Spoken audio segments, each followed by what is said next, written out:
کا یہ پیر یعنی شمس تبریزی آز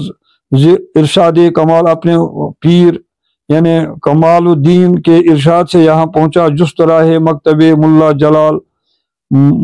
جلال الدین رومی رحمۃ اللہ کے مکتب میں پہنچا۔ گفت این گوگا وکیل و کال چیز، اس نے مولانا سے پوچھا، ارے مولانا مجھے یہ بتائیے گوگا یہ کیل و کال کیا ہے؟ ان کتابوں میں این قیاس و وہم یہ قیاس والی باتیں اور وہم اور استدلال کیا ہے؟ مولوی فرمود نادان لب بند، مولوی نے فرمایا ارے نادان اپنے ہونٹوں کو بند بر مقالات کھرد بندہ مکھن، یعنی جو دانا لوگوں کے مقالات ان کتابوں میں درج ہیں ان پر مت ہنس۔ پائی کھیش از مکتبم بیروں گزار،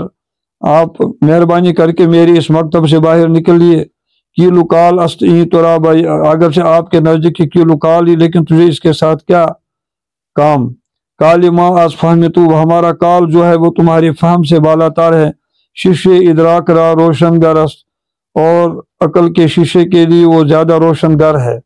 سود شمس از گفتہ ملا فضود، سود شمس از گفتہ ملا فضود،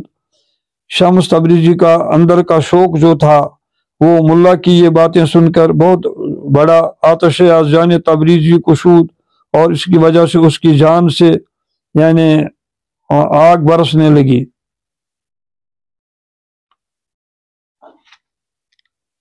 بر زمین بر کے نگاہ افتاد، اس نے زمین کی طرف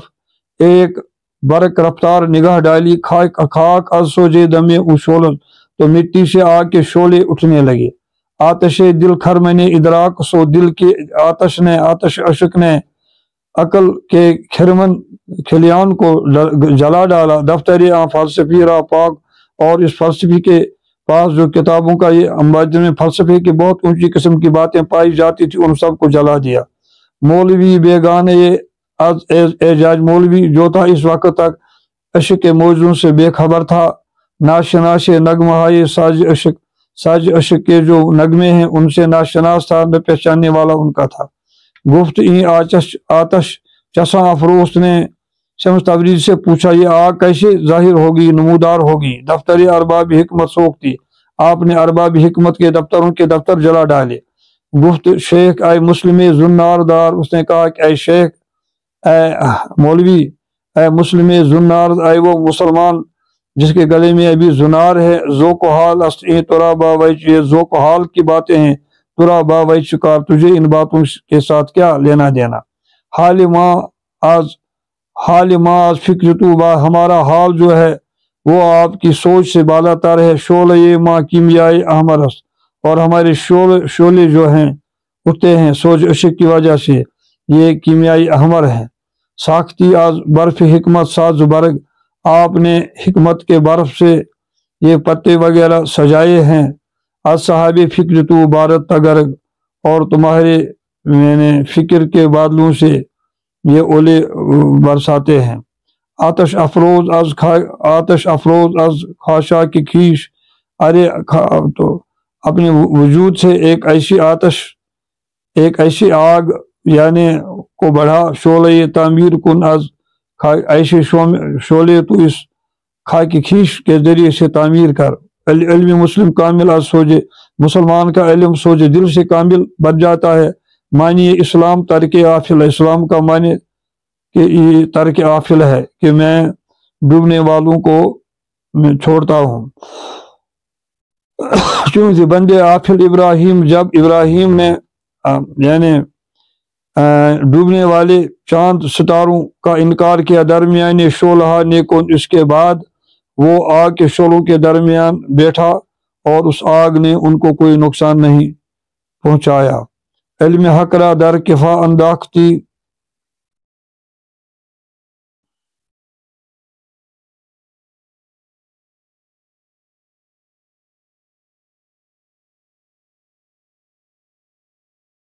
اے مخاطب علم حق را در کفا انداختی،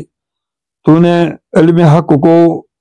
کے ساتھ بے پرواہی کا معاملہ کیا۔ بہر نانے نقد دین در باختی، اور روٹیوں کے لیے تمہاری ساری تگ و دو ہے۔ سوج عشق از دانش حاضر مجوع، عشق کا سوز جو ہے دانش حاضر یعنی دور حاضر کے جو فلسفہ ہائی یعنی قسم قسم کے فلسفے ہیں وہاں پر ان کے ذریعے سے آپ کے وجود کے اندر سوچ عشق پیدا نہیں ہو سکتا ہے۔ کیف حق از جامعی کافر، کیف حق از جامعی کافر مجوع، اور کافر کے یہ جام جو ہے ان کے ذریعے سے کیف حق کی مستی تیرے اندر آ جائے، یہ ناممکن بات ہے۔ گرم رو در جستجوی سرمئے، واقف از چشمے سیاہ خود نہیں۔ گرم رو در جستجوی سرمئے، ایسا سرما لگا جس کے ذریعے سے تیری روشنی بڑھے، اس میں گرمی دکھا، واقف از چشمے سیاہ خود نہیں۔ تمہاری سیاہ چشموں کے اندر کیسے راز چھپے ہوئے ہیں، تو ابھی سے واقع۔ آب حیوان از دم خنجر طلب، آب حیوان از دم خنجر طلب، از دہان از دہا کوثر طلب۔ سنگ اسود از در بت خانہ کھا، سنگ اسود از در بت خانہ کھا، نافع مشک از سگے دیوان کھا۔ سوچ عشق از دانش حاضر مجوع، کیف حق از جامعی کافر مجوع۔ یہاں پر یعنی علامہ اقبال فرماتے ہیں کہ شمس نے ان سے فرمایا کہ اپنے ذاتی وجود پر محنت کر کے اور اس کو عشق کے شراب سے یعنی سینچ کر یعنی ہمیشہ کی زندگی حاصل کر، از دہان از دہا کوثر طلب، اور اس کے ذریعے سے اگر ازدہا بھی ہوگا اس کے دہان سے، اس کے منہ سے آب کوثر طلب کر۔ سنگ اسود از در بت خانہ کھا، یعنی پھر ایسا ہوگا کہ جو بت خانہ ہوگا وہاں پر آپ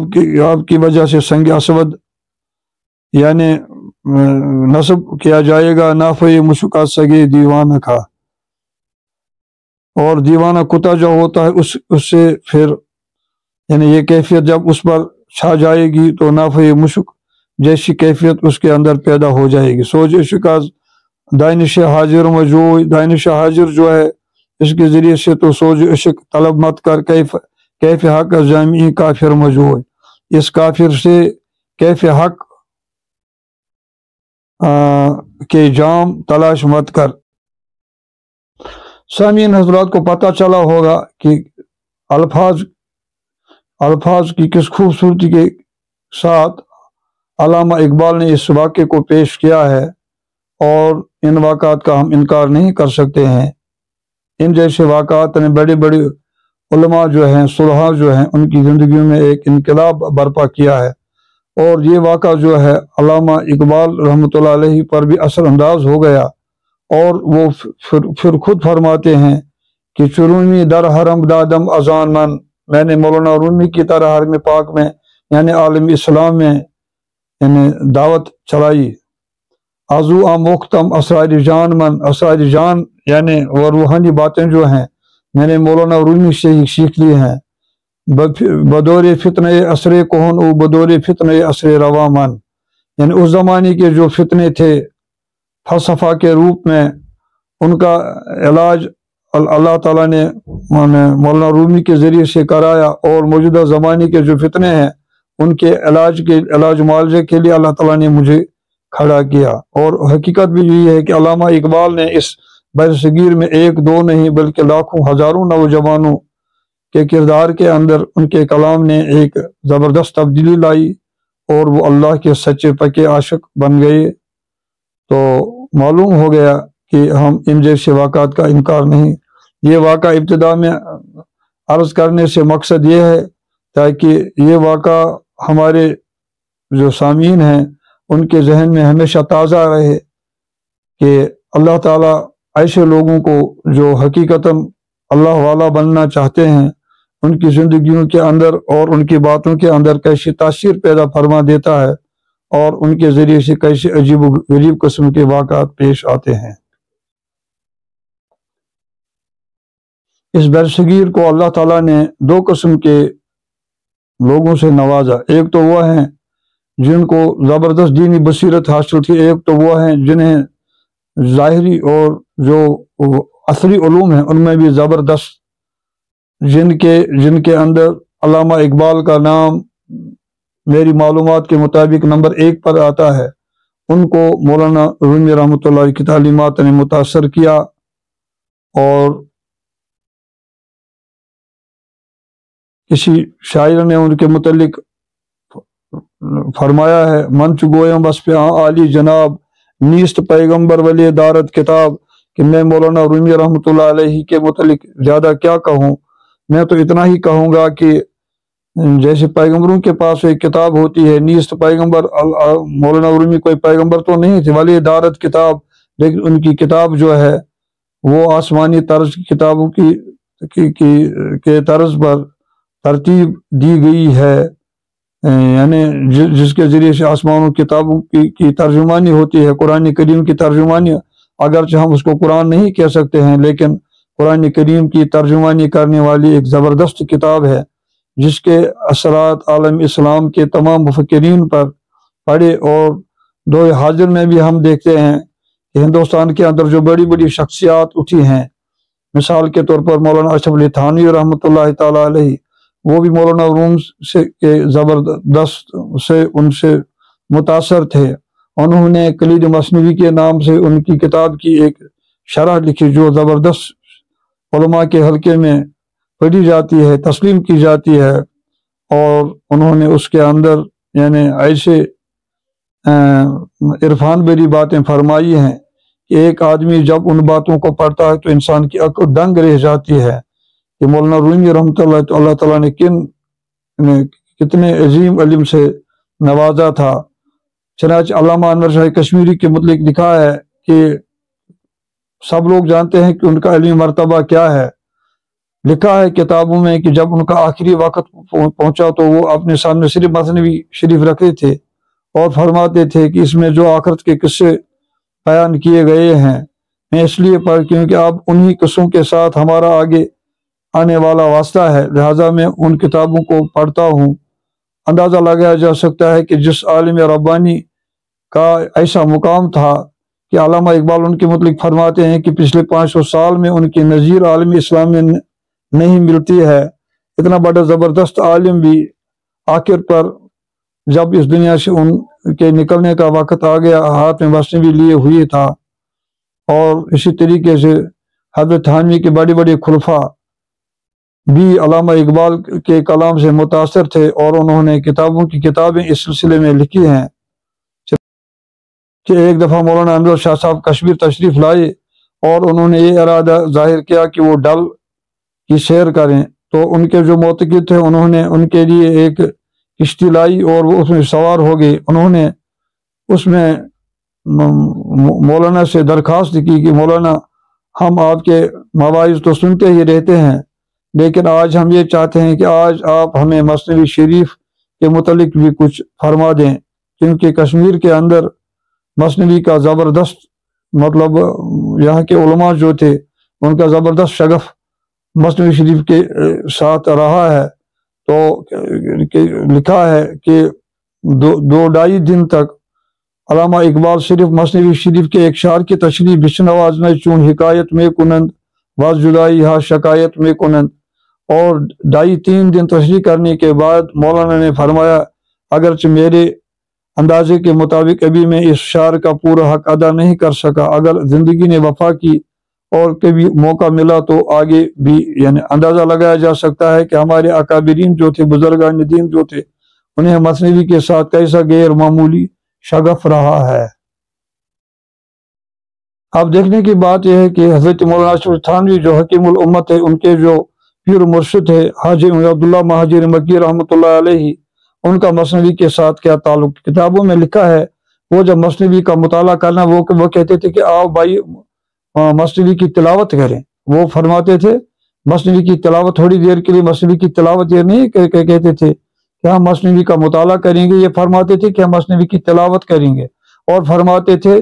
کہ مختلف دکان ہوتے ہیں اور مثنوی جو یہ دکان معرفت ہے، معرفت کی ایک دکان ہے۔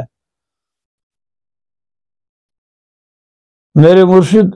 مولانا عبدالولی شاہ صاحب جو کشمیر کے اندر حضرت تھانوی کی طرف سے ایک اجازت یافتہ بزرگ تھے، یعنی اور وہ بیعت بھی کراتے تھے، حضرت تھانوی نے ان کو کسی خط کے ذریعے سے ان کو اس کی اجازت دے دی تھی۔ ان کا بھی مثنوی شریف کے ساتھ زبردست لگاؤ تھا، اور ان کا کوئی بیان ایسا نہیں ہوتا تھا جس میں وہ مولانا رومی رحمۃ اللہ علیہ کے اشعار سے لوگوں کو محظوظ نہیں فرماتے تھے۔ چنانچہ ایک دفعہ فرمایا کہ